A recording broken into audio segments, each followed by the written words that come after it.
Mi versus RCB சரியான match. எம்ஐக்கும் கிடையாது, ஆர்சிபிக்கும் கிடையாது, சிஎஸ்கே ஃபேன்ஸுக்கு. நல்லா 3 மேட்ச் மூச்சு திணற நம்மளை அடிச்சானுங்க.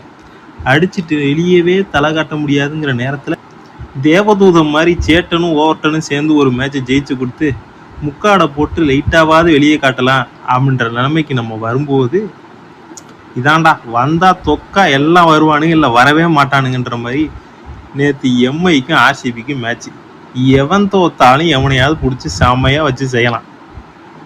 என்னைய சொல்ல, சிஎஸ்கே ஃபேன்ஸை சொல்கிறேன். சிஎஸ்கே ஃபேன்ஸுக்கு ஒரு சரியான ட்ரீட்டு நேற்று மேட்ச்சு. ஏன்டா நீங்களே 3 மேட்ச் தோத்துட்டீங்க, இவனுங்களை அடிக்கிற அளவுக்கு உங்களுக்கு என்னடா அருகதை இருக்குன்னு சிஎஸ்கே ஃபேன்ஸ் நீங்கள் கேட்கலாம். நானும் அதான் கேட்டேன். அது என்ன சொல்கிறானுங்கன்னா, இவனுங்கெல்லாம் கைக்கு வாக்காக இருக்கும்போதே அடிச்சிடணும், இல்லைன்னா நம்மளை அடிச்சிடணுன்றானுங்க. சரி ரைட் விடுங்க, நேற்று மேட்ச்சில் என்ன நடந்துச்சுன்னு பார்ப்போம். எம்ஐ ஆர்சிபி 2 பேருமே சூரியவன்சி பாப்பாவோட சூறாவிலிருந்து சிக்கி சின்ன பின்னமாக தான் மேட்ச்சுக்கு வந்தானுங்க. வான்கடையில் மேட்ச்சு, சின்ன கிரவுண்டு தான், எப்படிங்க பேட்டிங் விக்கெட்டாக தான் இருக்கும். ஒரு 200 ரன்னு 2 பேரும் அடிப்பானுங்க, ஒரு 200 சேஸில் இருக்கும், 200 டோட்டல் இருக்கும் அப்படின்னு நினச்சேன். ஆர்சிபி இறங்கி அடிக்கிறானுங்க, அடிச்சுக்கிட்டே இருக்கானுங்க.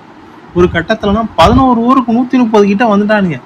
முடிஞ்சுடா இன்னைக்கு திரும்ப ஒரு 250 260 போட போகிறானுங்க, பங்காளிகளை நம்மளை மாதிரி புழக்க போகிறானுங்கன்னு முடிவு பண்ணிட்டேன். ராஜத் பட்டிதார்லாம் வந்தோன்னே மயங்க் மர்க்கண்டேவை எல்லா பக்கமும் சதற விடுறாரு. ரவுண்டர் 4 தடவை சுற்றி காமிச்சு தான் விட்டாப்புல. இதில் ஹர்திக் பாண்டியோட கேப்டன்ஷிப் பற்றி சொல்லியே ஆகணும். நல்லா தான் பண்ணுவாப்புல. நேற்று என்னன்னு தெரில, மயங்க் மர்க்கண்டேவை போய் ராஜத் பட்டிதாருக்கு போட விட்டார். ராஜத் பட்டிதார்லாம் ஸ்பின்னர் வந்தாலே வாப்பா தம்பின்னு வர்க்கலாவுக்கு தூக்கி அடிக்கிற ஆள், வாய் குளருது, வர்க்கலாவுக்கு தூக்கி அடிக்கிற ஆள். அவருக்கு பேச போடாமல் ஏன் மயங்க் மார்க்கண்டே எடுத்து வந்தானுங்கன்னு தெரில. அப்படி இப்படி அடித்து நான் எப்படியும் ஒரு 260ன்னு நினைக்கும் போது கடைசியில் பும்ரா ஒரு மாதிரி கொண்டு போய் ஒரு கடைசி 2-3 ஓவர் கொஞ்சம் ஷட் டவுன் பண்ணி 240க்கு வந்துட்டானுங்க.